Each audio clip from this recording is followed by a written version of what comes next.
Buenas tardes y bueno, muy buen día a todas las personas que nos están acompañando hoy a este panel de hoy que personalmente me emociona mucho, llamado Justicia Restaurativa y y su potencial.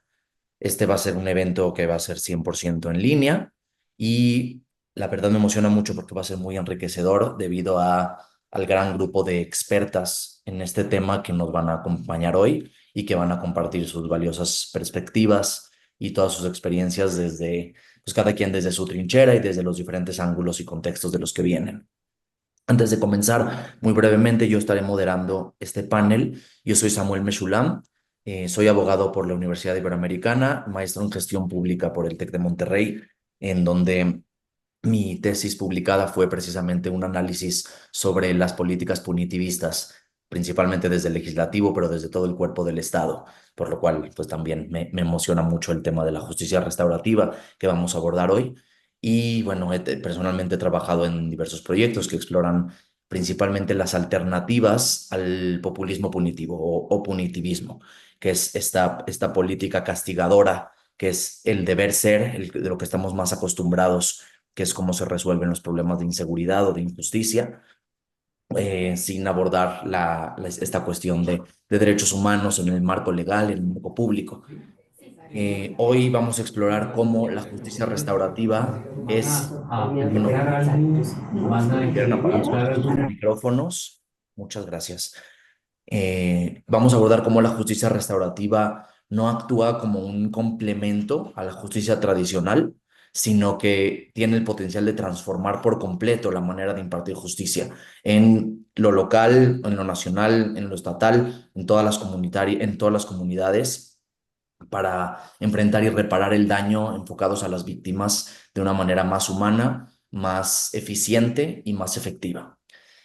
Antes de comenzar y de presentar a nuestras valiosas panelistas que nos acompañan hoy, quisiera preguntar, pues, ¿quién se anima de la audiencia a decirnos qué es la justicia restaurativa? Les anticipo que no hay ninguna respuesta incorrecta. Me gustaría nada más escucharlos y que pudiéramos empezar este espacio compartiendo las perspectivas y las visiones que tienen sobre este tema. ¿Quién, quién le levante la mano para animarse a decirnos qué es la justicia restaurativa o qué han oído, qué vivencias han tenido con este tema?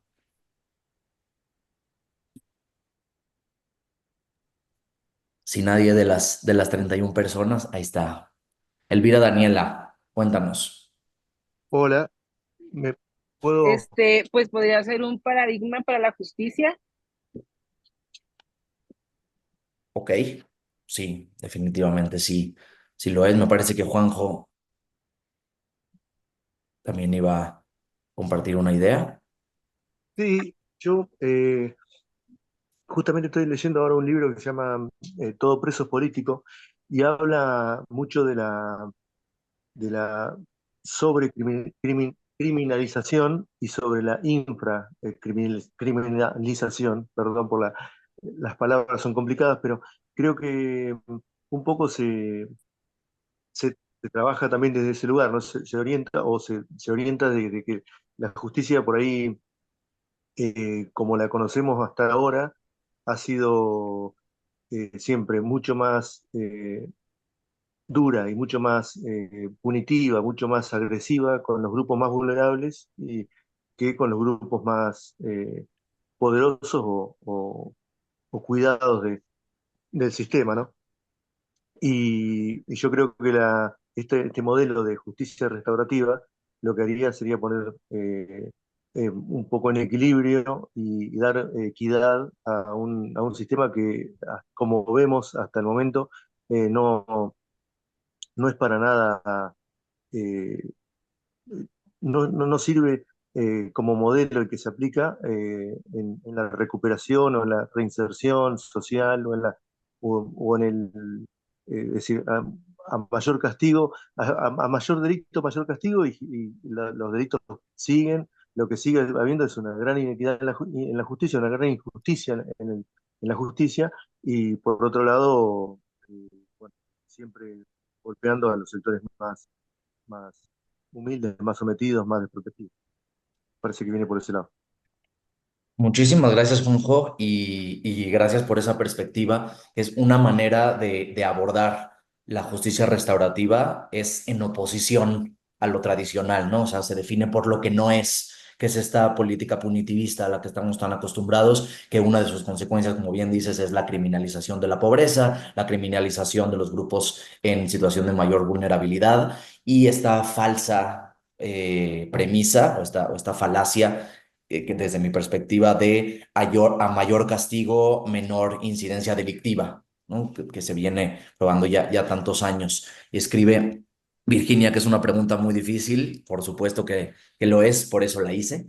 Y vamos a ver qué opina Cristian. Sí, buenas tardes. Creo que Gracias. hay dos Cristians. Cristian Mendoza fue quien levantó la mano, pero por favor, Bueno, Cristian ok, Rodríguez. bueno, ahorita, entonces, bueno, viéndolo desde esa perspectiva, yo la justicia restaurativa es como una especie de diálogo que se puede dar entre las dos partes, entre la defensa, o diálogo que también se puede dar entre el encargado o el que está siendo o demandado o ajusticiado, o sea, entre el delincuente, y entre el de la persona. Por ejemplo, aquí, mirando lo de mi país, soy de Colombia, mucho gusto. Bucaramanga, mirando mi país en la Comisión para el Esclarecimiento y No Repetición, lo que pasó con el tema del conflicto armado y entre otras cosas, la justicia restaurativa aquí se toma como una especie de diálogo entre las dos partes, entre la persona que fue víctima de lo que pasó y entre el victimario o el encargado de perpetrar el delito. Y digamos que cuando se realiza esto, se llega más que a un acuerdo, es a una especie de, ¿cómo decirlo? A una especie de perdón que se da entre la víctima y entre el victimario en todo lo que pasó entre estos conflictos, porque lo que, no, lo que se quiere es, además de condenar, también se quiere esclarecer qué fue lo que pasó y para todo esto se realiza el diálogo entre las dos partes y pues se iba hacia los lugares donde pasaron todos estos conflictos. Entonces, básicamente yo lo tomo de esa forma. Muchas gracias.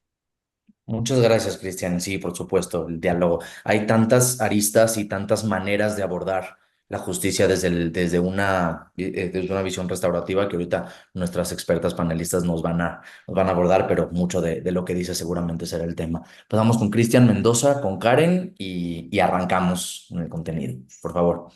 Gracias.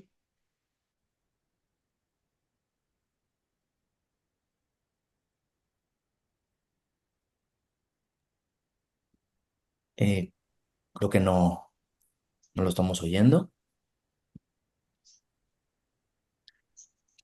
En lo que lo arregla pues, Karen Rivera.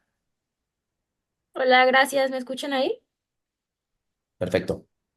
Gracias. Sí, si me permiten abonar como a las participaciones que ya se escucharon, creo que también otra de las características de la justicia restaurativa está centrada en romper como este ciclo de violencia, ¿no? Sabemos que nuestros sistemas judiciales lo que hacen pues no es solucionar para el agresor nada y la víctima a veces es no encuentra justicia o no está tan implicada en el proceso, ¿no? De qué está pasando, ya sé que a lo mejor recibió alguna condena, pero ¿qué sigue, no?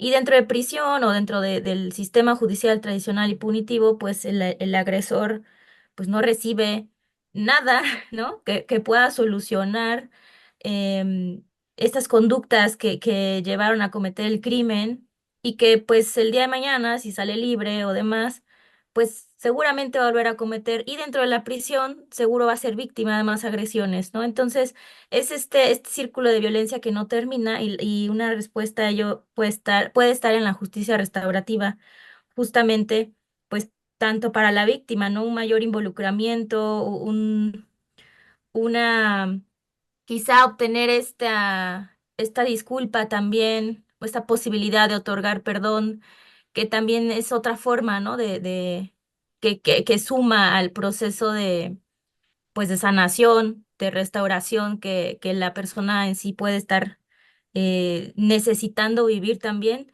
Y pues del lado del agresor también es esta invitación hacia la conciencia, a modificación de conductas reales o un real arrepentimiento, ¿no? No digo que en todos los casos, pero seguramente digo, no dejamos de ser seres humanos. Hay seguro cayó en todo este ciclo de violencia y en estas conductas, pues porque también fue agredido, ¿no? También ha sido víctima dentro de su sistema y dentro de lo que ha vivido y de las oportunidades que quizá no ha tenido. Entonces, creo que es una visión más humana y un trato más integral hacia, pues a devolvernos, ¿no? Esta perspectiva de que no dejamos de ser seres humanos o personas. Claro, muchísimas gracias, Karen. Precisamente la justicia tradicional, pues se basa en el principio de justicia retributiva, que ni atiende las necesidades de las víctimas, ni tampoco se centra en una reinserción social de las personas agresoras, ni tampoco tomar en cuenta las condiciones sociales, demográficas que llevaron todas las circunstancias a que cometiera un delito, ¿no? Sin atender uno ni atender el otro. Muchísimas gracias a las personas que participaron por sus valiosas contribuciones a esta plática. Vamos a pasar a que se presenten, por favor, nuestras tres panelistas, las tres personas que nos acompañan hoy, comenzando este foro explicando de manera breve cómo abordaría de manera conceptual lo que ya dijeron algunos de los participantes, que es la justicia restaurativa. Entonces, si empezamos contigo, Tania, si puedes presentarte de manera breve y decir qué es la justicia restaurativa o cómo Sí, has visto la justicia restaurativa. Adelante. muchas gracias. Pues mi nombre es Tania Nanú, soy directora de Lentes Púrpura. De entrada, pues estoy muy agradecida de estar tanto con Samuel como con Violeta y con Virginia, que tanto Violeta como Virginia han sido mis maestras en este tema y de verdad que para mí es más que un honor estar con ustedes y poder compartir un espacio con personas que de verdad pues han hecho tanto como para poner este tema a la mesa. Pues bueno, yo un poquito de mí, estudié Relaciones Internacionales, tengo una maestría en Conflicto, Seguridad y Desarrollo y he enfocado mucho en mis esfuerzos justo en temas tanto de justicia restaurativa como seguridad, prevención. Somos un proyecto híbrido, entonces tenemos una parte de consultora y otra parte que es una fundación, en donde estamos como tratando de ver estos temas. Y creo que para mí la justicia restaurativa y lo más importante es que pone a la víctima en el centro o a la sobreviviente en el centro y de esa manera, pues como que no nos vamos a nada más lo que pensamos que ella quiere o que él quiere o que ella quiere, sino le preguntamos, ¿no? Y creo que para mí esa es una parte súper importante de todo lo que se debería estar haciendo, ¿no? Muchas veces hacemos eh, las cosas con una buena intención, pero luego no sabemos qué es lo que espera la otra persona de los procesos. Y creo que eso muchas veces pasa con el punitivismo, ¿no? Entonces creo que para mí la justicia restaurativa es un antídoto o uno de los antídotos al punitivismo. Y nada más, pues les agradezco a todas las personas que están aquí y paso la palabra. Muchas gracias. Ya abordaremos más el tema a profundidad ahorita. Entremos en forma. Por favor, Virginia. Eh, Hola, bueno, primero quiero agradecer la invitación a Lentes Púrpura. Para mí es un placer estar aquí con Samuel, con Tania y con Violeta y con todos ustedes. Bueno, la pregunta de qué es justicia restaurativa todavía no la sé resolver. Lo siento, si pensaban que iba a saber resolverla, es imposible. ¿Por qué? Bueno, yo escribo un blog desde el año 2013 y hay veces que cuando leo lo que escribí en el 2013 digo, ¿pero eras tú? ¿Qué te pasaba en el 2013? Y es que es un concepto en constante evolución, ¿no? Para mí la justicia restaurativa tiene que ver con construir, fortalecer o reparar comunidad. Generalmente solo tocamos el aspecto de reparar. ¿Cuándo? Cuando se produce un daño, generalmente por el delito que genera desequilibrio, ¿no? Entonces, al contrario de la justicia tradicional que habla cuánto castigo es infligido, nosotros vamos a ver cuánto daño es reparado, ¿no? Es que es muy triste que centremos, como han dicho los participantes y ha dicho Tania, todo el foco de atención en si la persona es o no culpable y de repente aparece por ahí una víctima. Ah, perdona, sí, si tú eres la que ha sufrido el delito, pero vas a declarar como testigo.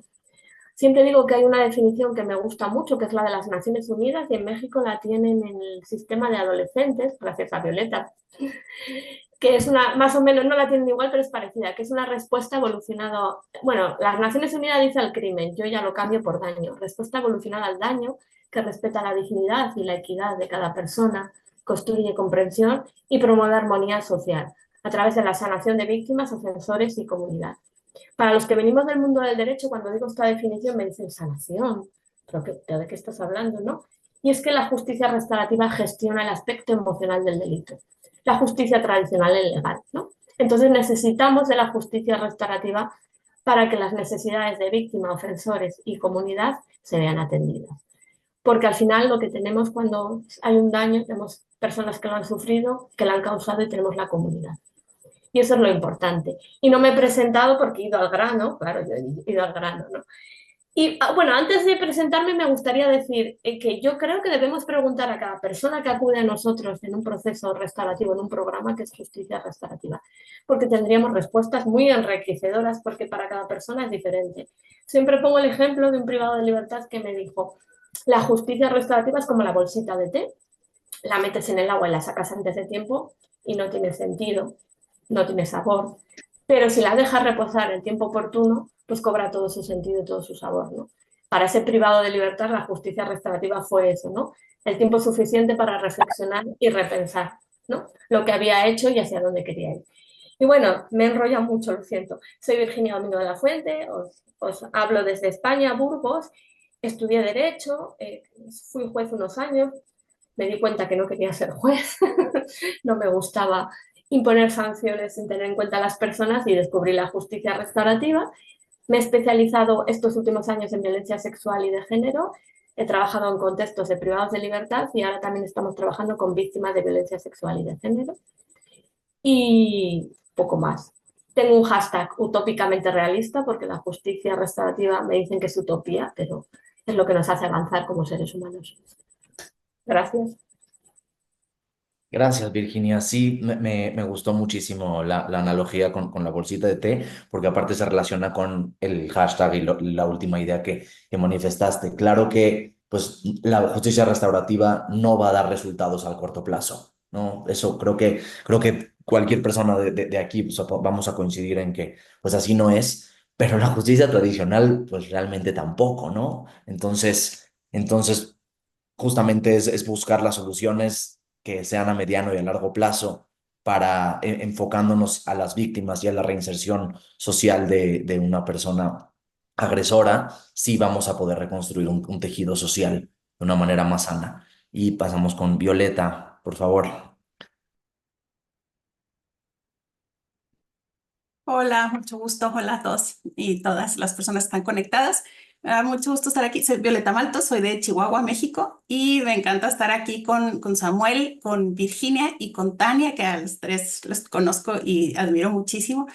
¿Qué es justicia restaurativa? Bueno, pues sí, eso es muy difícil. Yo podría sumar varias de las cosas que han dicho las personas que me precedieron, no solamente las personas panelistas, sino quienes participaron al inicio, ¿no? Empezando por Dani, que decía que es un paradigma, que es la suma de todas las cosas.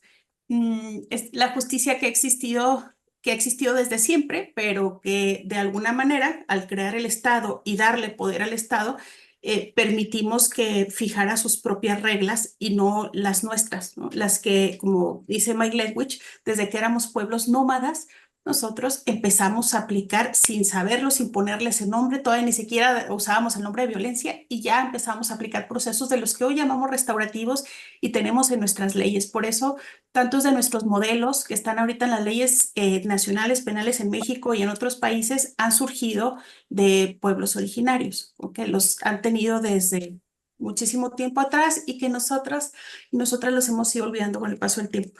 Hay una definición que me encanta porque es la más sencilla que he escuchado, que es de Barbara Toews y que siento mucha envidia con Virginia, porque Virginia ya tomó clase con Bárbara y yo no. Yo solamente me conformo con leerla, que es, ella dice que la justicia restaurativa es la respuesta adecuada o correcta de justicia para cada persona. Pero no hablamos solamente de justicia. Sé que en este panel estamos hablando del sistema de justicia penal y de la ejecución penal, incluso de espacios laborales, pero la justicia cotidiana, la que vemos desde ese nivel, vamos, la que vemos en el día a día, la que establecemos en nuestra casa cuando un hijo, hija, sobrina le quita una cosa a otra, o sea, en todos nuestros espacios, ¿no? Y la respuesta adecuada para mí puede ser bien distinta que la respuesta para Virginia, para Tania, para Samuel, para cualquiera de ustedes, aunque suframos el mismo evento, porque la respuesta adecuada va a depender de mi persona, de mis vivencias, de cómo me afectó el hecho, de qué necesidades tengo. Es lo que la justicia restaurativa va a tratar como bien decía Tania, hacemos preguntas, ¿no? Va a tratar de descubrir para ver cuál sería la respuesta adecuada. Y también si yo causé el daño, va a tratar de identificar qué me llevó a hacer eso, cómo me siento yo, qué necesito también, cómo puedo comprender el daño que causé, reconocerlo para mí misma y hacer algo para cambiar los efectos en lo posible de una decisión que causó daño, tomando nuevas decisiones. Es una manera en que yo puedo ir educándome como una respuesta.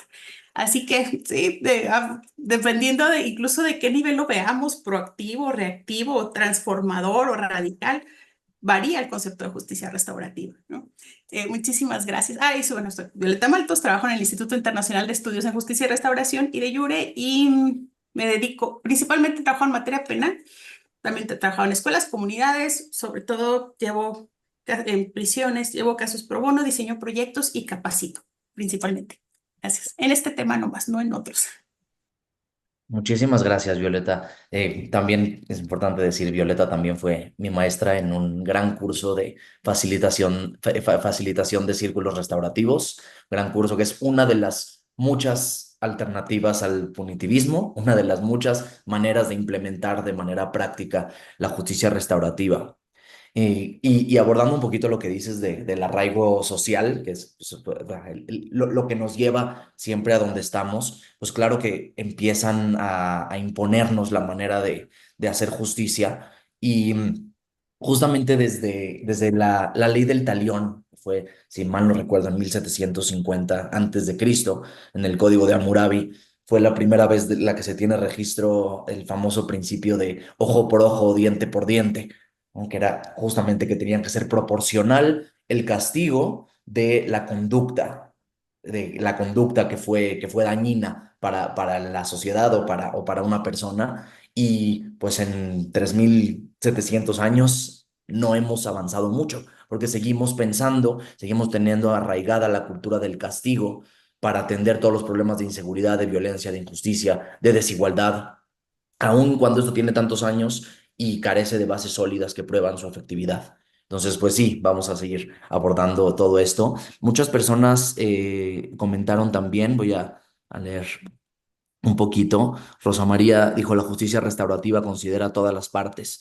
en pro de sus derechos humanos sin necesidad de recurrir al punitivismo. Pues sí, no suelen ser tomadas en cuenta. Son como testigos, ¿no? Como decía, no recuerdo si Virginia o Violeta, que prácticamente las víctimas se vuelven testigos. Renata Fabre dice un claro ejemplo es Colombia con la Jurisdicción Especial para la Paz. Ahorita podemos platicar de eso, suena muy interesante. Cintia Morado, hola Cintia, gusto saludarte. Otro aspecto muy importante, los enfoques de justicia restaurativa también consideran a la comunidad. Claro, es una reconstrucción del tejido comunitario y no una visión individualista. Y Virginia comienza a decir que otro aspecto para pensar la justicia restaurativa no solo como paradigma, sino como movimiento social y forma de vida. Claro, por eso al principio también yo mencionaba que no es un complemento, sino que debe de ser la forma de verlo. Eh, Voy a regresar ahorita contigo, Violeta, considerando la necesidad de garantizar los derechos y evitar la repetición de delitos. ¿Cómo consideras tú que se integra la justicia restaurativa dentro del sistema de justicia tradicional y qué beneficios ofrece en términos de cumplimiento de estas obligaciones legales y derechos de las partes involucradas? Es un poquito algo de lo que ya anticipabas, pero para abordar un poquito más. Sí, muchas gracias, Samuel. Yo me referiría a la justicia penal y la justicia penal para adolescentes.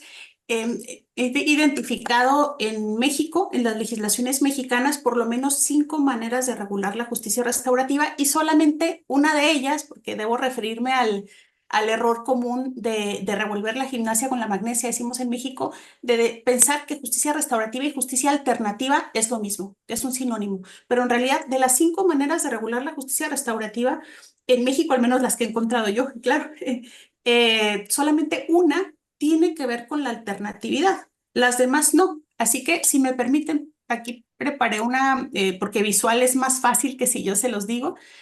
Les prometo no tardarme mucho y también les prometo, por supuesto, compartir este contenido. Ahorita se los pongo ahí en su chat para que lo tengan y no sé qué solamente conmigo. Hay diferencias entre lo restaurativo y alternativo que quiero aclarar primero, ¿no? La justicia restaurativa, lo decían al inicio, es, según Howard Stern, no hay muchos conceptos, pero es un paradigma o una visión, una manera de ver e interpretar la realidad que se aplica en cualquier espacio donde hayamos seres humanos. Y la justicia alternativa suele distinguirse por ser un conjunto de figuras jurídicas, ¿no?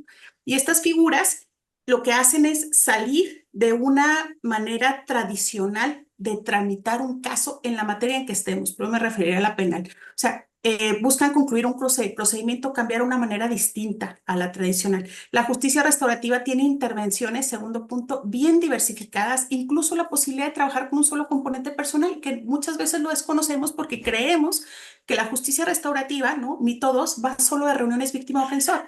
Así empezó en los 70s, maravillosamente, pero no va solo de eso. Ya desde 1994 que Ted Washington se involucró en justicia restaurativa, empezó a promover lo que en la bibliografía se llama tipología de procesos restaurativos, y es que puede ser parcial, principal o completamente restaurativo. Yo puedo estar trabajando con víctimas cuyas personas ofensoras no se conocen, no se tiene idea, por más que se investiga, no se sabe quiénes son, pero puedo trabajar en un enfoque parcialmente restaurativo con esas víctimas y ayudar a que se identifiquen sus necesidades y sean atendidas sin que jamás en el sistema se avance nada porque no se encontró nadie. O sea, puedo trabajar con una, con dos, o sea, víctima, persona ofensora, e incluso por aquí lo decían, con la comunidad también, que es importante ubicarla. Y la justicia alternativa por lo general requiere a las dos partes, a lo mejor de manera igualitaria, como los acuerdos reparatorios en materia penal, las dos personas tienen que estar de acuerdo, se les pregunta a las dos, bla, bla, bla, o con diferencias. Otras figuras que implican que, pues sí, por ejemplo, suspensión condicional del proceso. El proceso penal se congela mientras se cubren una serie de condiciones y se repara el daño, ¿no?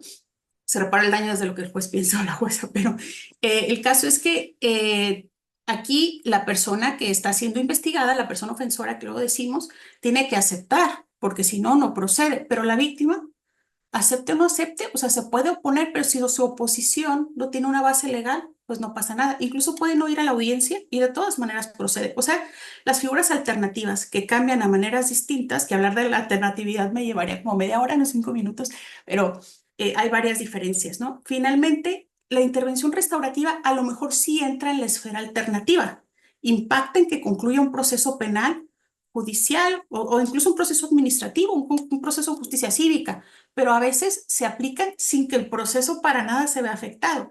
Y las figuras de justicia alternativa a veces van acompañadas de procesos restaurativos y a veces se aplican solas sin nada restaurativo en ellas, ¿no? El caso se cierra, pero las necesidades no se vieron satisfechas, nunca se generó una responsabilidad activa, o sea, no hay nada restaurativo. Entonces tenemos 5 maneras. Un proceso de encuentro víctima, persona ofensora, comunidad, con una figura alternativa que sí tiene efecto en el sistema. Pero también tenemos procesos de encuentro sin que haya figura alternativa, sin que haya efecto en el sistema. Vean el 204 de la Ley Nacional de Ejecución Penal. Tenemos programas individuales, que así le llaman las leyes mexicanas, de adolescentes y de ejecución. Trabajamos con puras víctimas, puras adolescentes, puras personas de la comunidad, sin que haya efectos en el sistema. Son programas individuales restaurativos. Un enfoque de prevención y atención para tramitar nuestros casos. Sí, atiendo a la víctima, a lo mejor le doy algún servicio, pero se lo doy con un enfoque restaurativo. Yo me baso en sus necesidades para tomar decisiones.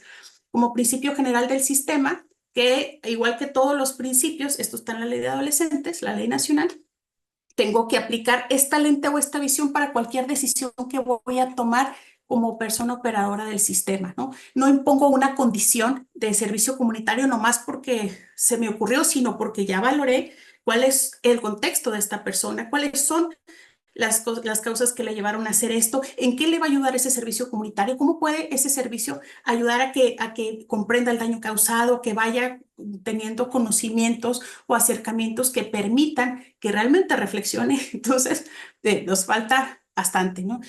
Sobre la efectividad, tengo un par de datos por aquí porque sé que me queda un minuto. Estos datos son mexicanos y se los debemos a nuestra querida Ana Cárdenas, que fue por allí compañera de Tania, y al World Justice Project, por aquí les voy a dejar la liga. lo sacaron del INEGI y aparte tienen otras fuentes. Fíjense, de los mecanismos alternativos, o sea, una de las maneras de aplicar la justicia restaurativa, los mecanismos alternativos. Tenemos la mediación y la conciliación, que a diferencia de compañeras que escuché por acá de Colombia, de Argentina, acá en México, tal vez en otra intervención lo puedo aclarar, la mediación que se aplica principalmente en México no es un modelo restaurativo, ¿no? Es una mesa de pareja, es el modelo de Harvard. La conciliación, que tampoco es un modelo restaurativo, y la junta restaurativa, que sí lo es. Fíjense, inicio de carpetas, o sea, procedimientos penales por tipo de mecanismo. Un 77% afirma usar mediación. Un 1%, un 16% en fiscalías afirma usar conciliación. Un 1% junta restaurativa, o sea, el proceso restaurativo es el que menos se usa. Expedientes abiertos que alcanzaron un acuerdo. La mitad de los casos que se van a mediación llegan a acuerdo. El 48% que se van a conciliación llegan a acuerdo. El 74% de los que se van a junta restaurativa llegan a un acuerdo para reparar el daño. Expedientes con cumplimientos. ¿Qué tanto se cumplen los de mediación? 91%. Conciliación, un 87.5%. El proceso restaurativo es el que tiene el cumplimiento más alto, con 95.2%, y curiosamente es el que menos se utiliza, ¿no?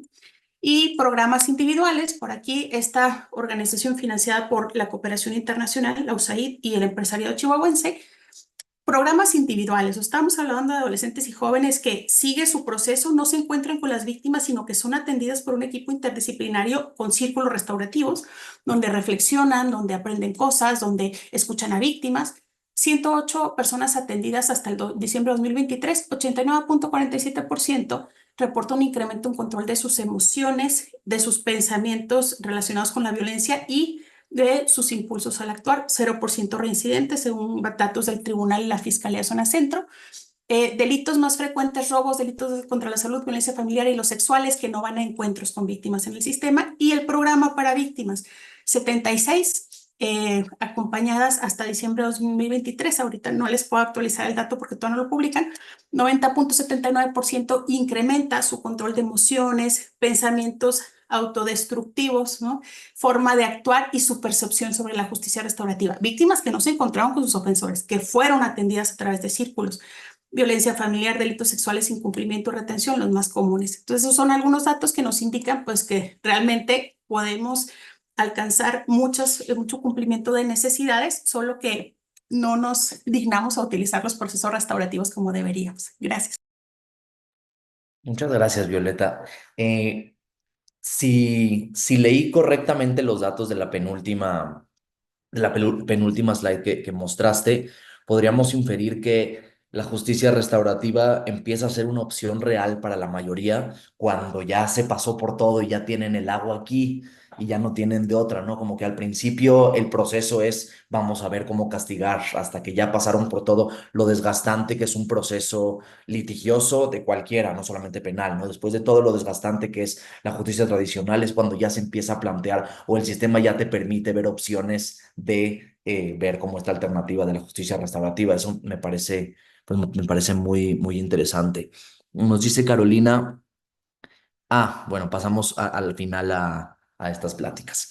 Bueno, entonces pasamos como tal a las perspectivas generales. Voy a pasar contigo, Virginia.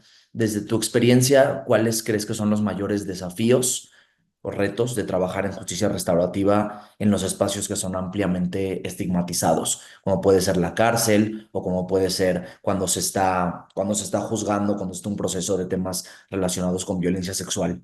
¿Cuáles sientes que son estas resistencias y cómo las abordas o cómo las superas? Bueno, estamos en ello, porque cuando dependemos de personas que trabajan en el sistema y no saben lo que es justicia restaurativa, cuesta mucho. Aquí me estoy metiendo un poco con los políticos españoles. Pues bueno, lo primero creo que lo ha dicho un poco Violeta. Habría que empezar. El mayor desafío es que no se entiende que justicia restaurativa no es mediación ni conciliación, que además he visto una pregunta. Claro, mediación y conciliación son mecanismos alternativos, se utilizan cuando hay corresponsabilidad. En cambio, cuando trabajamos en justicia restaurativa, hay una persona que ha sufrido un daño y otra lo ha causado. Ya hay desequilibrio y precisamente se utiliza la justicia restaurativa para equilibrar. ¿Por qué comienzo diciendo esto? Porque en mi país se sigue diciendo que está prohibida la violencia trabajar justicia restaurativa en violencia de género y sexual. Y lo que se prohíbe es la mediación y la conciliación. Lógicamente, con toda la razón, porque tú no vas a tratar a agredido y agresor en condiciones de igualdad. La agredida no han contribuido al conflicto, sino que ha sufrido un daño, ¿no? Bueno, probablemente oigáis a mi gato que está por aquí, pero ya haremos procesos restaurativos más tarde con él. Entonces, esa sería la primera cuestión. La segunda sería entender que no toda la justicia restaurativa se reduce al encuentro conjunto, que le ha hablado Violeta. A veces lo más restaurativo es no hacer un encuentro conjunto. Yo trabajo con víctimas de violencia sexual y no se encuentran en general, todavía no hemos tenido ningún caso con su agresor. ¿Qué más?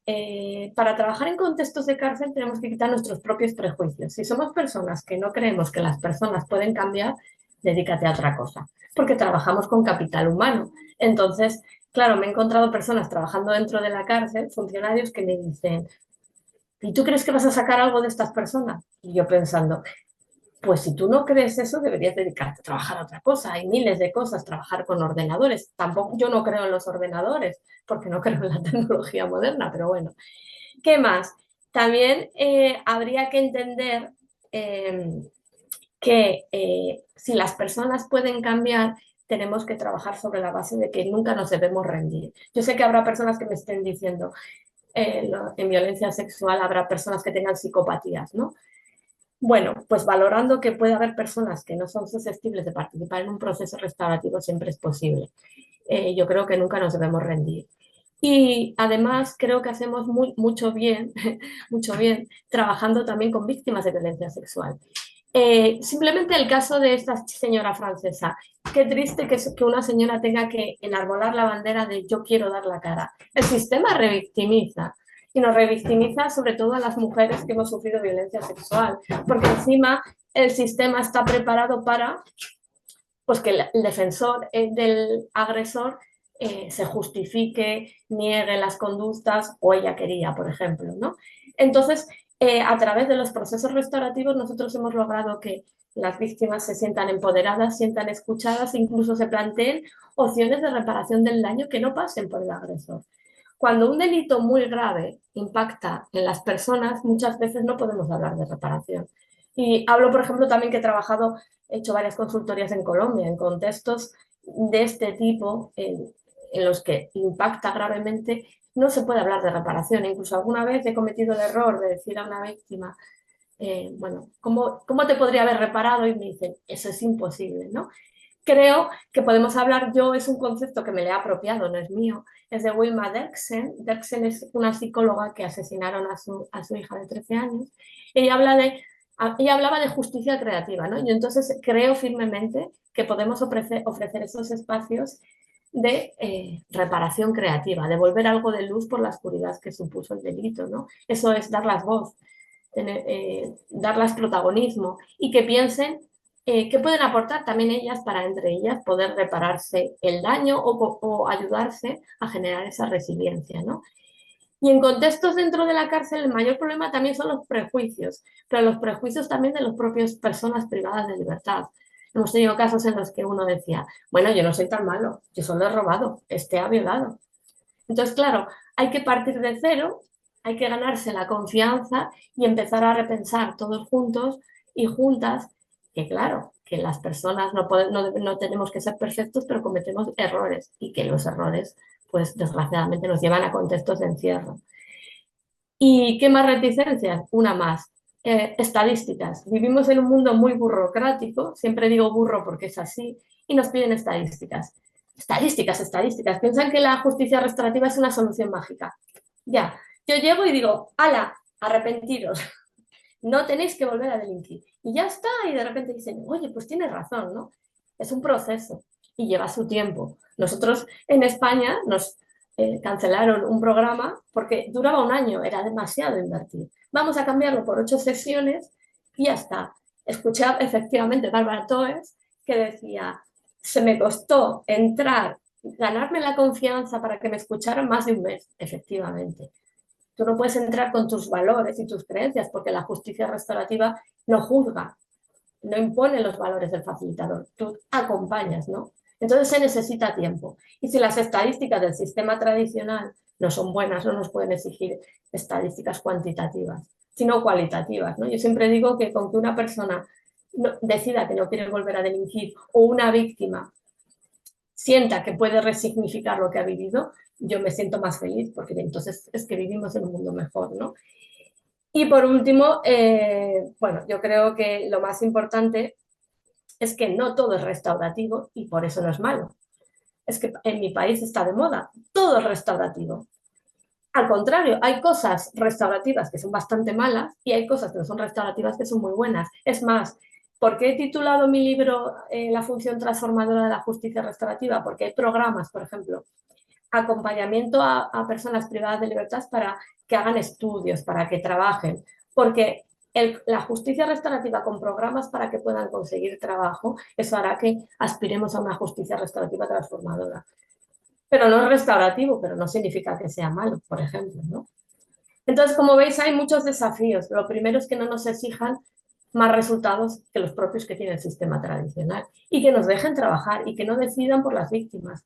Ese estado paternalista que dice, no, tú has sufrido una agresión sexual, tú no puedes participar en un proceso restaurativo. Perdona, deja a las personas que decidan, dale todas las opciones. A mí no me hagas de papá Estado y no me quites derechos y no decidas por mí. Perdón, que me he cedido. La emoción me ha podido. Muchísimas gracias, Virginia. Me quedo con muchas partes de tu intervención y principalmente es que muchas de estas resistencias son sistémicas, pero muchas otras son sociales. Y lo sistémico muchas veces es un reflejo de lo social, ¿no? Precisamente, entonces cuando una persona que trabaja en penitenciarios dice, ¿de verdad crees que esta persona va a cambiar? Pues digo, no importa si yo creo o no creo que va a cambiar, simplemente, ¿de verdad crees que el sistema como es va a hacer algo por la sociedad o por esta misma persona como victimaria? Entonces, es enfocar un poquito la pregunta y el discurso. Y es que el tema de la justicia restaurativa, su implementación se sale del tema del sistema de justicia o de lo institucional, lo que me lleva precisamente a la pregunta que tengo para ti, Tania, que tú como líder de una organización de la sociedad civil y eres líder de un equipo, en tu experiencia, tanto como líder de equipo como en la consultoría que das a terceros y terceras en el tema del sector empresarial, ¿cómo crees que se puede implementar la justicia restaurativa en un entorno laboral tradicionalmente no acostumbrado a este tipo de enfoques? Y de nuevo, la misma pregunta que Virginia, pero vinculado afuera del sistema de justicia. ¿Qué resistencias estás acostumbrada a encontrar y cómo las abordas? Pues muchas gracias. Creo que de entrada, pues yo entiendo por qué el punitivismo es popular, ¿no? O sea, creo que al final tenemos una impunidad que es tan rampante en México que a veces se siente que la única manera de poder abordar las problemáticas son a través del castigo, ¿no? Y a través de aumentar las penas, aumentar el catálogo de delitos y prisión preventiva oficiosa. Sin embargo, eso no funciona, ¿no? Entonces creo que eso es una realidad que si bien estamos hablando del sistema de justicia, se traslada completamente al espacio laboral. Exactamente lo mismo pasa, ¿no? Entonces, de entrada, creo que hay muchísimos mitos. Uno de ellos es que siempre tiene que haber este encuentro, ¿no? Agresor-víctima. Por ahí ya lo mencionaban, cuando es completamente falso eso, ¿no? Es una de las maneras de tener como un proceso restaurativo, pero no es la única que existe. Entonces, de entrada, esa es, creo que una de las más fuertes que yo he visto. La segunda es, las víctimas no saben lo que quieren, ¿no? Y como que, ¿por qué no? Cuando hacemos estas preguntas de, ¿pero tú qué quieres? Siempre a mí me dicen, pero es que ellas qué van a saber, o ellos qué van a saber. Y es como, pues es que en realidad es quitarle la agencia que ya le quitaron en el proceso de convertirse en víctima a la persona, ¿no? Y debería ser todo lo contrario. Y creo que una de las cosas que hace la justicia restaurativa es regresarles ese poder y esa agencia. Por eso a mí me parece también tan poderosa. Sin embargo, definitivamente en un contexto laboral esto es increíblemente difícil. Primero porque las personas creo que nos volvemos a encontrar con la misma, como con el mismo desafío, que es las personas ni siquiera saben lo que es justicia restaurativa.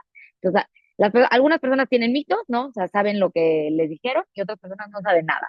Y entonces eso es problemático porque, y creo que siempre nos pasa dentro de como academia o sociedad civil, que tenemos que aprender a bajar estos términos que son muy rimbombantes a la calle, ¿no? Y a un espacio en donde todas las personas puedan entenderlo y sea accesible. Y creo que ese es un súper reto, ¿no? El poder hacer que esto sea accesible para todas las personas. Sin embargo, parte de también el desafío es que la justicia restaurativa no es una receta de cocina. Yo no te puedo decir exactamente qué va a pasar. Y entonces, de entrada, pues yo no puedo hacer hoy en día un proceso de justicia restaurativa si no es cobrado. Porque no nos sale, porque no, o sea, se absurdo todo el tiempo y el esfuerzo que nos tomó capacitarnos, entonces no lo podemos hacer de esa forma. ¿Cómo, o sea, y esto es una parte como más a lo mejor de precios, pero ¿cómo le cobras a una empresa? O sea, yo sí podría hacerlo por hora, ¿no? Pero de repente ellos quieren saber hacia dónde va, pero ¿y luego qué va a pasar? Pero ¿y luego? Y yo no les puedo decir, ¿no? Porque depende muchísimo de cada proceso es único. Porque como decía Violeta, las dos personas pueden vivir exactamente lo mismo y pueden querer resultados diferentes. Entonces, eso no les podemos dar esa certidumbre y creo que esto en un contexto corporativo como el que existe hoy en día es increíblemente difícil de penetrar. Y entonces, ¿qué es lo que pasa? Es mucho más fácil decir lo corremos, ¿no? Lo desvinculamos a esta persona, agresor, lo tachamos una funa social. Es mucho más fácil hacer eso hoy en día que realmente meternos como a escarbar qué es lo que está pasando y cómo esta persona se convirtió en esto, ¿no? Obviamente hay distintos casos, podemos hablar casos que son sistemáticos, creo que en esos casos es más difícil, pero cuando es un error, ¿no? Cuando de repente, porque sí hemos tenido casos, y ahorita lo voy a hablar más de este tema en la siguiente pregunta, pero cuando a veces cometen un error en el sentido de viven en un espacio que es patriarcal, en donde les enseñaron que ellos un poco pueden hacer lo que quieran, ¿no? Y se acercan y hacen, a lo mejor hacen un acercamiento que es acoso sexual y que ellos dicen, pero es que yo pensé que ella quería, ¿no? Entonces creo que es bien complicado y lo que sí hemos aprendido es que hay que ser increíblemente cuidadosas con cómo llevamos estos procesos. De entrada, nosotras por aprendizaje y experiencias pasadas, no entramos a procesos restaurativos empresariales cuando las personas no lo aceptan. ¿Por qué? Porque el proceso se queda incompleto. Porque si la empresa no se compromete al 100, el proceso se queda incompleto y estamos regresando a un posible agresor a la empresa. Entonces, esto es algo que aprendimos un poco a la mala, ¿no? En una experiencia que tuvimos, en donde justo decidimos poner esa regla, que si bien no es lo más restaurativo, entendemos que también estamos adaptándonos al sistema y que no podemos tampoco ser responsables de que algo pase. Entonces, si la persona no lo reconoce, decidimos no trabajar con eso y pues recomendamos lo que se tenga que recomendar por aparte, que probablemente va a ser punitivo, no es lo que nos gusta, no es lo que quisiéramos, pero es muy difícil que las empresas se comprometen al 100 con un proceso restaurativo. Y creo que esa es parte de la problemática. Después hay otro desafío que es interno con la empresa. Cuando empezamos procesos restaurativos, iba un poco de la mano con eso de que en realidad no es accesible para todas las personas y no todas las personas lo entienden. Y creo que hay una sed de venganza, ¿no? Y creo que, de nuevo, entiendo por qué el populismo es popular. Digo, el punitivismo es popular, porque al final esa sed de venganza viene de pues de tanta impunidad y de tantos años y años en donde se ignoró como los desafíos existentes no en materia de género. Entonces, lo entiendo y soy empática en ese sentido, pero por otro lado, cuando se hace un proceso restaurativo y no se incluye a la comunidad o a la comunidad empresarial, entonces vamos a tener una problemática, porque ¿qué es lo que va a pensar la comunidad empresarial cuando la misma persona que ya sabemos que tiene un caso de acoso sigue en la empresa como si nada y no se comunica de manera correcta? Entonces van a pensar, la empresa no hace nada, es un tema de impunidad por completo, ¿no? Y entonces son muchas problemáticas que se juntan. Si bien con esto no quiero decir que no se puede hacer, o sea, porque creo que esto es muy importante y para mí como un poco para ir cerrando esta parte, porque creo que sí se puede. Sin embargo, es bastante complicado y definitivamente tenemos que tener el compromiso de las empresas para que esto suceda, ¿no? Y entonces, este compromiso no todas las empresas lo quieren tomar, a veces es más trabajo, pero yo siempre pienso que sacar a una persona que agredió dentro de una empresa y nada más mandarla a otra, entonces eres parte del problema. Es un círculo, estás mandando un agresor, un posible agresor, a otra empresa en lugar de trabajar. Y lo que pasa es que no se quieren hacer responsables. Es un poco, bueno, eso ya es individual, eso ya no es el trabajo de la empresa.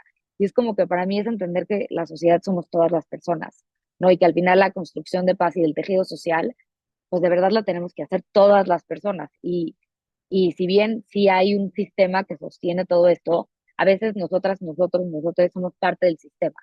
Entonces creo que hay que ser como muy cuidadosos en la manera en la que como abordamos los temas de justicia restaurativa en las empresas, pero no quiero que con esto se queden con una idea equivocada de que no se puede hacer, ¿no? Porque ahorita más adelante voy a contar como un caso que sí se pudo, que fue muy difícil y que justo la empresa se comprometió al 100, ¿no? En poderlo hacer.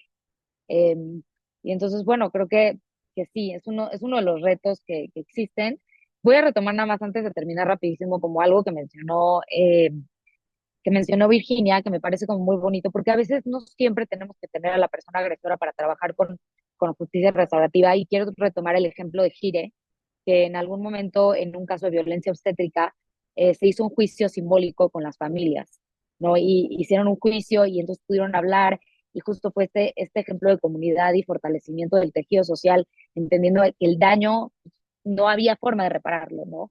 Pero era como este espacio en donde podían tener como, pues diría como este acompañamiento mutuo y acompañarse en esta soledad que cada persona siente y como camina. Entonces creo que hay mucho que podemos hacer y que no tenemos que quedarnos con la idea de que la justicia restaurativa es solo una cosa o solo se puede hacer de una sola forma, sino que es también salirnos de la caja, ¿no? Y creo que esa es la parte que es más difícil para los espacios empresariales y corporativos. Y ya cierro acá. Muchas gracias. Muchas gracias. Hay un tema que tocaron tanto Tania como Virginia que creo que es muy importante y es la justicia restaurativa no sirve siempre, ¿no? No es una receta mágica, no siempre va a ser la solución a los diferentes programas, ni hablando del sistema y de las instituciones, ni hablando en un tema social, pero justo por este arraigo de la cultura del castigo que tenemos, pues normalmente las personas tomadoras de decisiones, cuando dicen, órale, va, nos aventamos con justicia restaurativa, pues esperan el resultado, ¿no? Si ya lo estoy haciendo, es porque esto va a tener que ser la solución mágica, que son ojos con los que no juzgan a las formas tradicionales de impartir justicia o de llegar a soluciones, ¿no? Simplemente cuando lo están implementando pues lo ven como algo que debería de, si ya lo están haciendo, ya debería de dar soluciones inmediatas, cuando no es así, ¿no? Siempre tenemos muchísimas otras maneras y como sociedad tenemos muchísimas otras formas pues de recibir justicia o de tener soluciones a los diferentes problemas. Y el otro tema que no se había tocado ni por los participantes ni por nosotros, que creo que es importantísimo, es cómo la justicia restaurativa puede ser empoderadora. ¿No? Esto, o sea, que precisamente le da este poder a las víctimas que la justicia tradicional no da, porque las pasa a segundo plano. Y aquí, pues está dándoles una capacidad de decisión en cómo ellas reciben una reparación del daño, y creo que eso es algo valiosísimo dentro de toda la intervención de Tania. Vamos a pasar con una ronda más para cada una, que va un poquito relacionada para ir cerrando.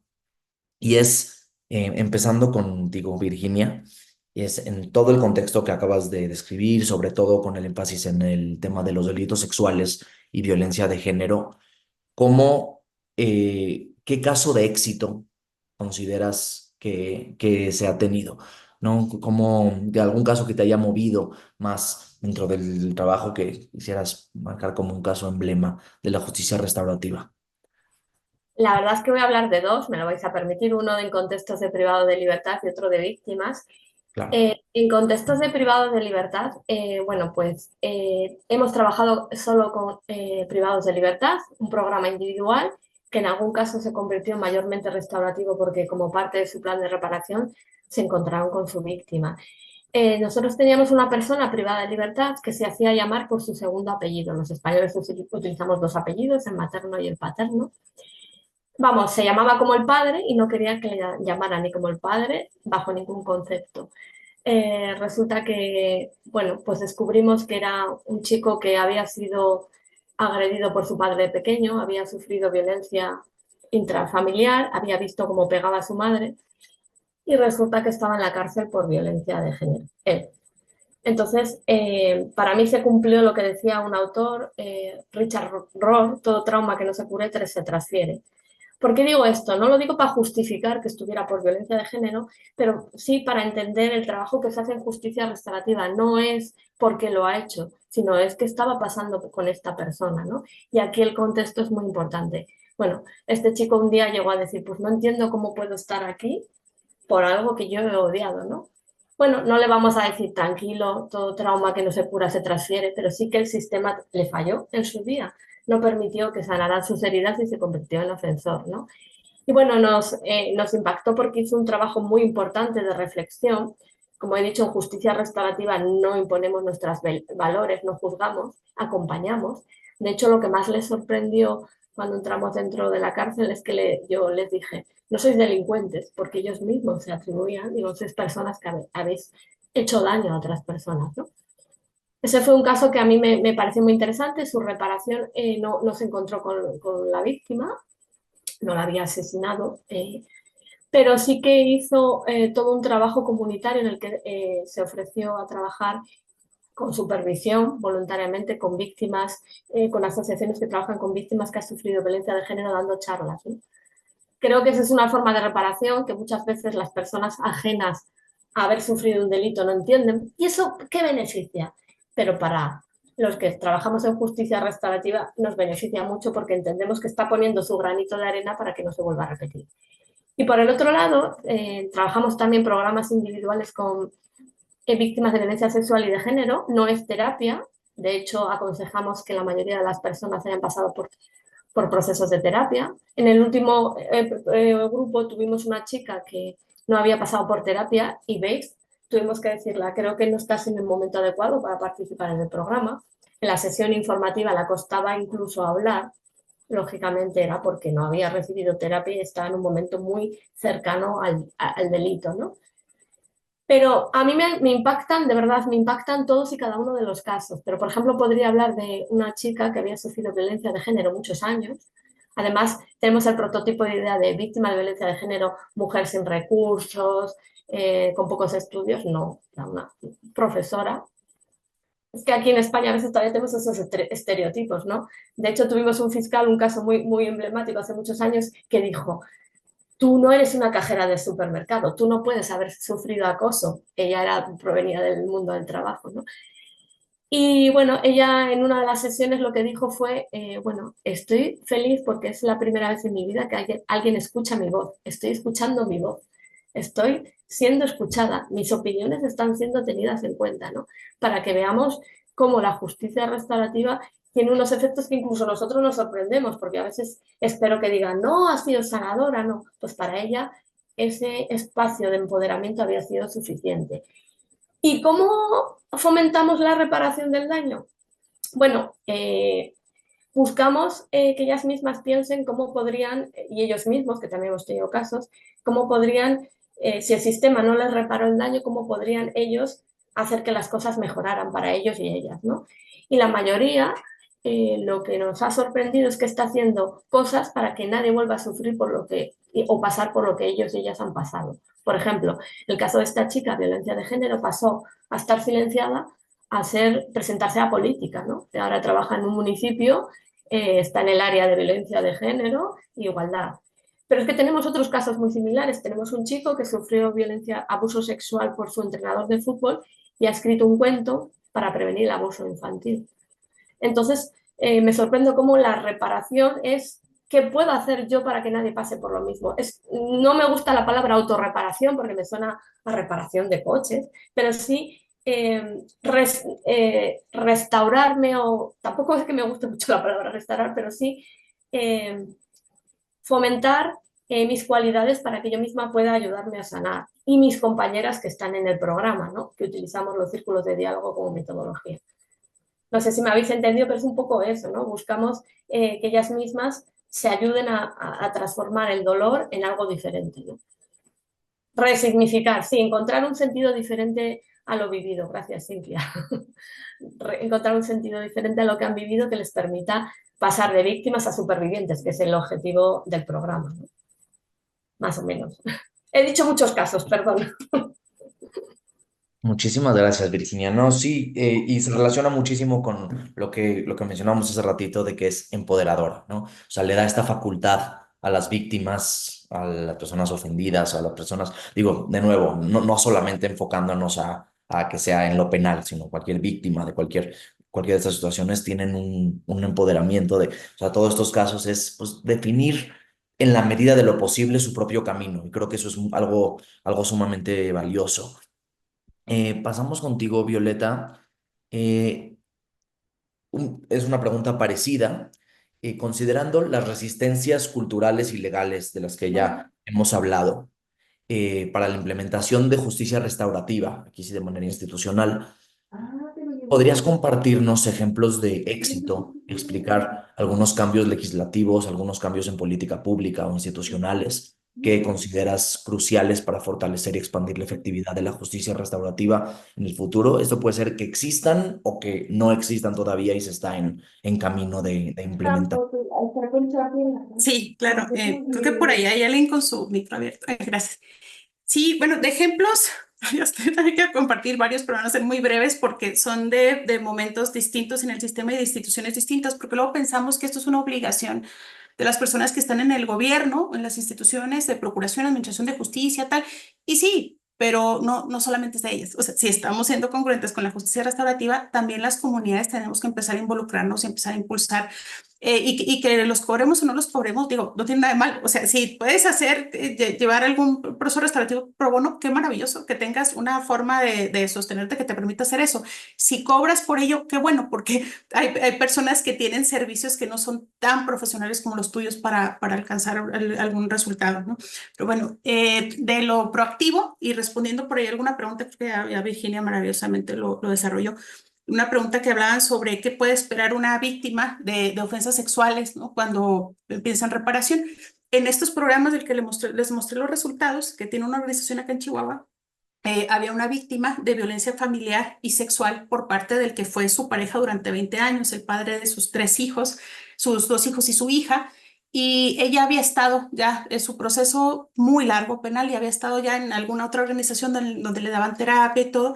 Y cuando llega a esta organización donde aparte del apoyo terapéutico, aparte de la gestión de empleo, también empezó a participar en círculos con otras víctimas y sus hijos e hija en círculos con otros niños y niñas adolescentes y entre ellos mismos. Poco después yo empecé a buscar alguna persona que quisiera dar testimonio para el centro de internamiento, ¿no? Los adolescentes que están ahí en programa, que ya están sentenciados, y ella se anotó como voluntaria.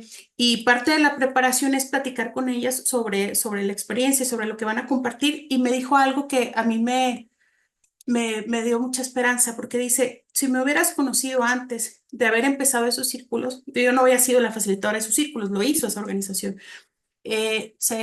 hubieras visto una mujer muy diferente, una mujer desarreglada, triste. Dice, yo me culpaba a mí misma, dice, ¿cómo es posible? ¿Cómo fui tan estúpida de haber estado 20 años con ese hombre, ¿no? Que me maltrataba, que me violó, que de todas las formas posibles me hizo menos, ¿no?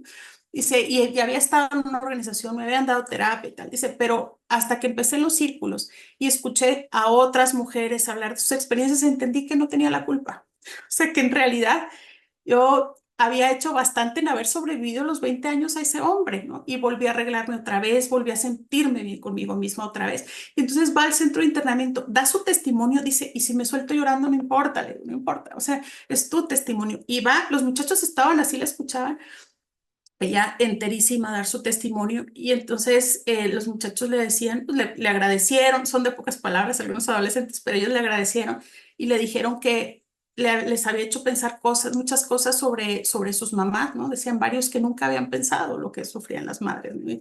Entonces ella, a eso es a lo que voy, no se encontró con él, él siguió siendo procesado en el sistema, vaya, por violencia familiar y por violación de Dios, pero ella pudo identificar sus propias necesidades, sentirse en contacto, verse en los otros, en los ojos de otras mujeres y perdonarse, aunque no tuviera que perdonarse porque fue una víctima. Ese es un ejemplo. Otro, un señor, fue en Tamaulipas, un joven, un señor que atropella a otro, ¿no?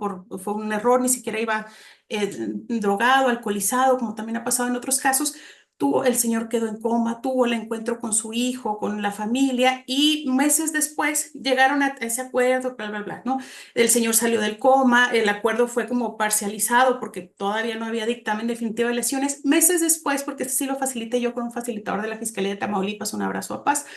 Meses después me llegó un mensaje donde me manda una foto donde están el señor, su papá, me lo mandó el chico que había ido, el hijo de la víctima, su papá así con la cabeza vendada, posando ahí con el ofensor y su familia, o sea, se habían conocido, habían hecho una carne asada como acostumbramos acá en el norte, y eso sí fue alternativo porque además cerró el caso en el sistema, ¿no? También casos en ejecución, ¿no? Por acá, un compañero del Poder Judicial, bueno, yo no estoy en Poder Judicial, pero él lleva casos con Rarámuri, el querido Roberto, que es un facilitador extraordinario, con Comunidad Rarámuri, que están en prisión con reparaciones individualizadas de 400,000 pesos, 800,000, y que pues no lo van a pagar y ahí están. Pero además, cuando él va a las comunidades serranas a hacer los procesos con las familias y puentear, descubre que no querían dinero. Querían que les ayudara a sembrar su tierra, que estuvieran representando al ser querido que mató un primo a otro, ¿no? Que lo representara en la ceremonia de la cosecha. O sea, cosas que van más relacionadas con sus tradiciones que con otra cosa. Acuerdos de reparación en ejecución que ha habido jueces y juezas que no los aprueban, porque dicen, no, pero ¿dónde están los 600,000 pesos? Pero aún así salen las personas liberadas, ¿no? De la comunidad Rarámuri, que se conoce como Tarahumara por fuera de Chihuahua, y siguen cubriendo aquello con lo que acordaron hasta el último día que lo acordaron. Entonces, yo creo que entre los grandes retos como casos como estos hay bastantes que no conocemos, ¿no? Uno de los grandes retos ya los dijo Tania, la difusión. La difusión en palabras que pues, se puedan comprender en el mundo, ¿no? Por las personas usuarias, difusión interna a las instituciones, porque a veces las instituciones saben qué rayos hacen estas áreas, ¿no? He escuchado en materia penal ministerios públicos que me dicen, no, hombre, eso lo hacíamos desde antes en 5 minutos. Pues claro, si usted les grita, les dice, a ver, usted siéntese, usted calle, usted pague, usted perdónelo, y si vuelven aquí los meto al bote, pues claro que le van a firmar, y claro que va a tener un montón de acuerdos, pero realmente las personas reflexionaron, sanaron, se atendieron necesidades o nada más firmaron un papel que les sirve al sistema, pero que a ellos no les sirve para absolutamente nada. Eso sería algo que tenemos que preguntarnos, ¿no? Difusión interna y externa, hay muchas cosas, multidisciplinariedad. Gracias, afortunadamente ya se ha legislado la Ley General de Mecanismos Alternativos de Materias No Penales que trae procesos restaurativos. Ya no se cierra tampoco la Nacional de Mecanismos en Materia Penal, ni la de adolescentes no se cierra que seamos puros abogados o abogadas quienes facilitemos, se abre a todas las profesiones, afortunadamente, porque requerimos conocimientos de otras disciplinas diversas al derecho, también del derecho, pero de otras, para dar un mejor servicio. Habrá cosas que nosotros no podemos identificar, pero gente de otras profesiones nos puede ayudar. Reconocimiento e impulso a formas de justicia restaurativa, más allá de lo alternativo. Qué bueno que hagamos procesos restaurativos para lo alternativo, ya vimos en los datos que lo hacemos muy poquito, pero requerimos también más programas individuales. Muchos de los casos la gente no puede tener encuentros o ni siquiera son recomendables o ni siquiera se permiten por la ley, pero sí pueden ser atendidas sus necesidades y ya no podemos hablar siquiera de reparar, sino transformar las situaciones que vivieron para poder ser personas más fortalecidas, ¿no? Poder recuperar el control de su vida. Medir adecuadamente el paradigma restaurativo. Si estamos midiendo estas cosas con números de acuerdos, vamos a fomentar que todo el mundo quiera hacer el rápido, siéntese, cállese y páguele, porque entonces tengo más acuerdos, ¿no? Tendríamos que ver, ya lo había dicho Virginia, algo cualitativo, qué cambió en las vidas de las personas, si las personas realmente están haciendo algo distinto a partir de esta experiencia, ¿no? Capacitación basada en competencias, tenemos un montón de cursos para formarnos personas facilitadoras y tal, pero no necesariamente desarrollamos o hablamos de conocimientos, aptitudes y actitudes, todo lo que requerimos para poder facilitar estos casos, porque no se trata solo de aplicar técnicas, ¿no? La cultura del autocuidado, de pronto acá en una ley de justicia alternativa en Chihuahua viene una disposición, bueno, no un reglamento más bien, que el personal facilitador de estos procesos está obligado a cuidar su salud física y mental, pues qué bueno, ¿no? Pero también el Estado tendría que estar obligado a proporcionarles esos servicios para que las personas se puedan cuidar. Yo no soy la misma persona, ni la misma facilitadora, ni la misma docente cuando sí medité en la mañana, cuando sí hice ejercicio. Bueno, Virginia siempre hace, pero yo no necesariamente. Cuando dormí bien, cuando me alimenté bien. Entonces, eso sí depende de mí, pero si estoy trabajando en una institución, también tendría que depender de la institución, darme espacios, generar espacios donde por lo menos yo pueda liberar estrés, ¿no? Fomento de la comunicación y colaboración entre las personas que operamos el sistema, ya sea algunos que por convenio, que somos de sociedad civil, nos falta comunicarnos mucho, nos falta entender qué hace el otro para poder realmente dar puerto a un programa restaurativo. Y creo que con esto cierro. Decía Samuel muy atinadamente, no se trata eh, de que las personas transiten por el sistema a ver el sistema que puede hacer. Lo que tendríamos que estar haciendo con un enfoque restaurativo es identificar sus afectaciones, sus necesidades y a partir de ahí ver qué figuras del sistema son las figuras adecuadas para que este caso se pueda trabajar. Tenemos muchas, ¿no? Pero las usamos así como a ver ahora de qué figura, cuál me quita menos trabajo y me quita más trabajo, no, sino cuál responde a las necesidades de esta persona y de este caso. Esa es la que tendríamos que estar aplicando, pero todavía no lo hacemos así, todavía nos falta bastante. Muchas gracias. Muchas gracias. Y aquí también se ve cómo la parte de estas resistencias, pues son justamente por no abordar o no conocer los temas de una manera multifacética y por no intentar solucionarlos a través de un esquema multidisciplinario. Muchas veces los abogados, las abogadas tendemos a pensar que somos todólogos. Claro que no lo somos, nadie lo es. Entonces, en un tema de justicia, eh, con el enfoque restaurativo que debería de tener voces de personas expertas en todas las demás disciplinas, por decir algunas, psicología, sociología, psiquiatría, incluso periciales en temas físicos, en fin, todo lo que ni siquiera estoy diciendo, y pues un ministerio público, pues esto no tiene nada que ver con la impartición, con la chamba que estoy intentando desempeñar. Tania, una pregunta parecida, pero con un pequeño enfoque. Si pudieras platicarnos de un caso de éxito en un contexto de un espacio laboral, ¿no? Implementando la justicia restaurativa. Sí, muchas gracias. Pues bueno, creo que uno de los ejemplos que hemos tenido, digo, puedo hablar de muchos, pero creo que voy a hablar de este porque involucra un tema de acoso sexual y creo que es una pregunta que todas las personas luego tienen, ¿no? En temas de, o sea, cómo incluir la justicia restaurativa en temas de violencia sexual. Entonces, bueno, hubo una situación, como les comenté, con, pues sí, dos personas de la misma empresa en donde estaban estaban en campo, ¿no? Y entonces tenían pues un departamento, digamos que a las afueras, en donde se quedaban ahí a veces. Eh, Estaba completamente sola esta mujer y entonces le pidió al chavo que le ayudara, ¿no? Que viniera a ayudarle con el boiler. Y pues bueno, lo que pasa es que este chavo pues se le acerca, la intenta besar en más de una ocasión y entonces pues ella obviamente entendiendo la situación que está a la mitad de la nada en un espacio rural, no en donde no hay nadie que la pueda ayudar, en donde no hay agua, no hay señal, no hay prácticamente nada, pues claro que además de asustarse, pues hace la denuncia correspondiente, lo cual me parece a mí muy valiente de entrada. Y pues cuando hablamos, primero hablamos con ella, ¿no? Y creo que se externó este proceso de, hablamos con ella y fue como, ok, a ver, ¿qué quieres? ¿Tú qué quieres? ¿Tú cómo lo ves? ¿Tú cómo lo buscas? O sea, ¿cómo ves esta situación? Y dijo, no, pues yo lo único que quiero es que me pida perdón, ¿no? Y entonces pues hablamos con él y dijimos, justamente, si él no lo reconoce, vamos a tener que decir que este caso no se va a hacer de forma restaurativa, porque entonces no va a funcionar. Pero él sí lo reconoció. Y él lo que dijo es, no, o sea, como que ahorita que me estás explicando todo lo que sintió ella, pues como que me hace mucho sentido porque estábamos a la mitad de la nada, ¿no? O sea, era una situación bien delicada, pero la verdad es que yo pensé que era consentido, o sea, yo solamente le intenté, ¿no? Como que, y ese es un poco pensamiento muy patriarcal, ¿no? Yo solamente di este paso, pero le preguntaste, no, bueno, no le pregunté, pero te dijo que no, bueno, sí, sí, me dijo que no, bueno, ¿y por qué sí está intentando? No, pues porque a mí me dijeron que hay que intentar hasta que acepte. ¿No? O sea, como estos pensamientos que tenemos desde que crecemos.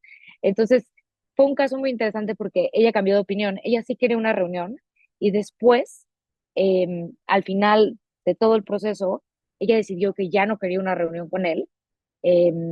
Sí, como que se quedó, yo diría que sí fue un caso de éxito porque logramos pues que él de entrada reconociera, sí hubo una consecuencia también en el sentido, y esto me interesa mucho porque creo que a veces creemos que todo tiene que ser restaurativo y no, también hubo una consecuencia. Él llevaba 15 años en la empresa, le iban a subir el sueldo y no se lo subieron, ¿no? Y entonces como que ella decía, pero es que no está pasando nada y es como, no, a ver, mira, está pasando todo esto. Entonces tuvimos muchas sesiones con ella como para ver cómo estaba ella y otra de las cosas que también sucedió es que dijo, yo no quiero tener contacto con él y si tengo contacto, entonces prefiero, porque sí, un poco le dimos como este poder que ella de alguna forma pudo haber sentido como una carga en un momento y después ya lo tomó, pero sí fue como, ¿qué quieres tú? Si tú en serio nunca te vas a volver a sentir cómoda si él está, entonces tenemos que desvincularlo, porque tú vas primero, ¿no? O sea, te vamos a priorizar a ti. Y entonces después de eso, pues como que las cosas se fueron acomodando. Y creo que para mí lo importante es que si bien, sí, de entrada sí hubo una consecuencia, que creo que eso es importante. Segundo, ella, pues hoy en día es una de las pocas mujeres que está en esa empresa, porque es una empresa muy masculinizada. Creo que se ha ido empezando a sentir segura, pero ella logró también adueñarse de su proceso. Y a mí eso me interesa mucho, o sea, es algo que a mí me interesa mucho de la justicia restaurativa. Al final, ella tiene que adueñarse de su proceso. Cuando somos víctimas, es muy fácil decir que alguien más toma la decisión por mí, porque yo no quiero tener esta carga. Y al principio se puede sentir como una carga, pero cuando lo van trabajando y se dan cuenta que ellas tienen ese poder, ¿no? De poder, ¿no? Decidir qué quieren, decidir cómo se sienten cómodas. Y sí fue como muy claro, si tú no te sientes cómoda, entonces vamos a tener que desvincularlo, ¿no? Porque no quieres tener un encuentro, y yo lo entiendo perfecto, pero que sepas que él de verdad está como muy, o sea, sabe lo que hizo, te pide disculpas, ¿no? O sea, como que hicimos como todo ese proceso de una manera en donde no tuvieran que tener ese encuentro porque ella no lo quería. Y pues la empresa también ahí sí se fue hasta el fondo en el sentido de, ellos dijeron, si tenemos que hacer un cambio logístico y operativo para que ellos dos no se junten, lo vamos a hacer. Y si ella quiere y de verdad no se siente cómoda y después de 6 meses no se siente cómoda, vamos a desvincularlo, ¿no? Y entonces fue como esta parte que a mí me gustó mucho porque fue un proceso en donde la empresa tomó, no tomó esta responsabilidad, y después de eso se hicieron ciertos eventos que fueron empresariales, comunitarios, en donde como que, si bien yo creo que por ahí una o dos personas se quedaron con un sentimiento de que hubo impunidad, es porque al final es la sed de venganza que nunca le va, o sea, nunca todas las personas van a estar de acuerdo con estos procesos, y creo que eso es algo que es bien difícil de entender y de superar cuando nos dedicamos a esto, porque le damos prácticamente toda nuestra vida y nuestra energía a procesos que a veces las personas nos van a venir a decir que nosotras somos las agresoras, que nosotras estamos dejando libres a delincuentes, ¿no? O sea, como que cosas de ese estilo que son difíciles de manejar a nivel individual, pero que creo que poco a poco se tienen que ir, o sea, tienes que ir entendiendo que si trabajas en esto así va a ser. Y rápidamente nada más quiero como tocar un caso que justo hicimos en conjunto con, con el voluntariado y de Yure, que fue justo un caso de violencia sexual. De hecho eran dos, o sea, eran dos casos con la misma persona. En uno de ellos sí se logró como el encuentro agresor-víctima, en otro no, pero para no decirles como muchos detalles del caso, nunca yo había, o sea, sentido una sensación tan bonita como terminar ese proceso y que literalmente ella nos haya dicho, nos cambiaste, o sea, nos cambiaron la vida. Literalmente o sea, perdón, me cambiaron la vida. ¿No? De verdad, de sentir toda esta culpa, todo este enojo, toda esta frustración, a sentir paz, ¿no? A sentir que fui escuchada, a sentir que mis papás pudieron ser parte de mi proceso, que la comunidad fue, eh, pudo ser parte de este proceso, ¿no? O sea, creo que de verdad, si bien justamente es difícil que estos procesos estadísticamente cumplan con lo que a veces los estándares de fondos quieren, o las estadísticas que se quiere de impacto, que son millones de personas, ¿no? Creo que este es un proyecto, perdón, estos procesos son más bien cualitativos, y es esta parte de no le preguntes a 100 personas o a 1000 cuántas, o sea, si les cambiaste la vida, ¿no? Pregúntale a 10 qué tanto fue el cambio de vida, ¿no? ¿Qué tan profundo fue? Y entonces creo que, pues sí, la verdad es que la justicia restaurativa para mí fue como una luz ahora sí que en un camino oscuro en donde no veía por dónde. Entonces, como que yo me quiero quedar un poquito con esto porque tengo justamente un conflicto y me tengo que ir, que espero que se pueda resolver de forma restaurativa. Entonces, de entrada, les agradezco muchísimo a Samuel, a Virginia y a Violeta por este espacio y por confiar en nosotras y en todo lo que hacemos. Y de verdad, gracias a las personas que se quedaron. Teníamos a 100 personas inscritas, pero siempre pasa esto, pero lo que me importa es que las personas que aquí están se tomaron 1 hora y media de su tiempo para poder estar aquí. Lo más importante y valioso que tienen en su vida es su tiempo. Así que de verdad, muchas gracias. Y yo les doy la palabra, los dejo, y seguramente habrá un espacio de preguntas y respuestas. Yo por ahí igual dejo mi correíto para que si tienen alguna pregunta, por favor, échenme un mensaje. Y vamos a estar subiendo este video a YouTube. Entonces, de verdad, muchas gracias, Virginia, Violeta, Samuel. Les mando un abrazo. Muchas gracias, mucha suerte con esto. aquí yo me quedo, pues otra vez, ¿no? Con la importancia de analizarlo de una manera más cualitativa que cuantitativa cuando se implementa un esquema de justicia restaurativa. Por aquí Tania mencionaba la sed de venganza y es esta línea tan delgada que culturalmente tenemos por tener tan arraigada la cultura del castigo que no está tan claro en dónde termina la justicia y empieza la venganza. Entonces, al confundir la justicia con la sed de venganza, nunca se va a considerar que se tienen resultados, porque hasta que no estén torturando o matando al agresor, pues una persona con sed de venganza no se va a sentir satisfecha con el proceso que tuvo. Sin embargo, analizar la perspectiva de las víctimas o de todas estas experiencias que las tres panelistas hicieron en favor de compartirnos, que tan enriquecedoras, pues muestra de todas los resultados tan positivos que se pueden llegar a tener. Muchísimas gracias. Todo esto fue, la verdad, muy enriquecedor haberlas escuchado a las tres. Tenemos un espacio pequeño para reflexiones finales de las personas que están conectadas, preguntas, comentarios. Por favor, vamos a escucharles. Quien quiera hacer cualquier intervención, aquí todavía tenemos un ratito, quien se quiera quedar. El que quien quiera levante la mano y si no, pues igual estamos sobre la hora y podemos concluir. No sé si Violeta o Virginia tengan algo más, alguna reflexión final que quieran compartir, a reserva de que haya alguna duda. Yo solo quiero decir que al final los que trabajamos en justicia restaurativa, y yo creo que todos debemos aspirar, como decía Violeta, a tener ese enfoque restaurativo en nuestro trabajo, tenemos que ser más humanos que profesionales o profesionales más humanos. Por ahí anda la cuestión. Claro. Susan Tobar dice, yo quiero preguntar, ¿cómo hacer para que el agresor quiera reflexionar y pedir perdón si no tiene su propia iniciativa? Pues, por favor, ustedes dos, las expertas, van a poder responder eso. Empiezo yo, Violeta, y luego sigues tú. Bueno, yo quiero dejar, yo sé que hay escuelas del perdón y la reconciliación, pero quiero dejar claro que el objetivo de la justicia restaurativa no es que las personas pidan perdón o se perdonen. Si acaso es una consecuencia beneficiosa que surge casi siempre, incluso cuando las personas te han jurado y te han perjurado que no les van a perdonar.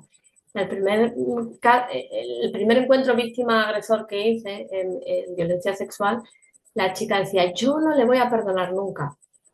Es una cuestión personal tuya, el perdonar o no perdonar. Y justo en el encuentro conjunto, las cosas casi primeras que hizo fue perdonarle, ¿no? Entonces, yo siempre digo que cuando trabajamos con agresores sexuales, nuestra principal herramienta son las preguntas, pero muchas veces en violencia sexual las preguntas rozan lo restaurativo inquisitivo. Son preguntas para que reflexionen. ¿A qué me refiero? Claro, te van a poner argumentaciones. Ella quería, y yo lo hice porque ella quería, por ejemplo. Entonces son preguntas tales como, ¿y qué te hizo pensar que ella quería? ¿No? O, entonces, ¿por qué crees que te denunció? ¿No crees que quizá hay otra? ¿Puedes pensar que quizá hay otra, ella tiene otra forma de pensar? Son preguntas que ayudan a las personas a reflexionar. Y obviamente esto no reflexionan en un día, por eso se necesita tiempo. Yo hablaba de la burocracia. Para trabajar con agresores sexuales se necesita tiempo porque, primero, reconocer que eres un violador es un delito estigmatizante. Entonces muchos no lo reconocen no porque no quieran ni porque sean unos monstruos, sino porque es muy duro llevar esa losa. Entonces tienes que acompañar a las personas, no juzgarla aunque sea un violador y estés pensando tú misma. Si tú tienes prejuicios o has sufrido un delito, nunca puedes ser facilitadora con agresores sexuales porque tus prejuicios te van a minar la claridad, ¿no? Y sobre todo, si quieres, yo tengo unos indicadores de cómo vas asumiendo, ¿no? De cómo van asumiendo el daño. Y tener tranquilidad porque puede haber retrocesos. Tú puedes haber logrado que diga, pues quizá es verdad que no quería y yo no lo pensé, y al día siguiente viene y te hace una justificación. Pero son las justificaciones que permiten a los agresores levantarse por las mañanas, ¿no? Entonces, no entrar en pánico porque piensas que lo estás haciendo mal, sino que es un proceso, ¿no? Primero, tenemos en cuenta, si ya empieza a pensar que quizá él no tiene toda la razón, es un primer paso, ¿no? Es un proceso largo, ¿no?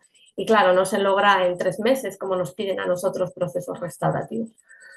es largo y costoso, pero merece la pena, porque si solo uno entiende el impacto de sus acciones, creo que salimos ganando todas las mujeres o hombres. Claro, digo, a reserva, sí, sí.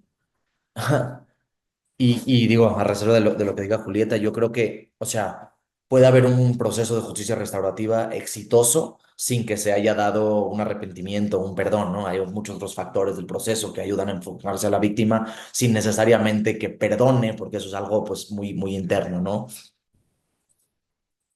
Sí, claro, el perdón es liberador, pero eso tiene que pensarlo la víctima, quiero decirlo. Nosotros lo que ponemos es un espacio seguro para que las personas, si se dan las condiciones, puedan encontrarse, si se dan, que también hay unos indicadores para saber si es posible. En violencia sexual hay que tener todavía más cuidado, ¿no? Seguridad de la víctima, efectivamente asunción del daño por el ofensor, porque yo me he encontrado gente que dice, sí, yo tuve relaciones con ella, pero ya quería, se responsabiliza, pero no asume el daño, ¿no? Violeta, te dejo hablar. Sí, reflexiones finales para cerrar. Muchas gracias, Virginia. Samuel y a Tania, que se fue. Bueno, pues yo coincido en todo, Virginia, con lo de la pregunta de Susan Tobar, qué hacer para que quiera reflexionar. Sí, no se trata de perdón y reconciliación. O sea, si las personas, si dentro de sus necesidades está ya no volver a hablarse, qué bueno, ¿no? Pero ya se pusieron sobre la mesa para que cada quien pueda seguir adelante de la manera que quiera. No se trata de nosotras, las personas que facilitamos, tal vez para nosotros ay, que se perdonen, que se abracen y que vuelvan a hacer, porque pensar que nos sale como de manual, no se trata de nosotros.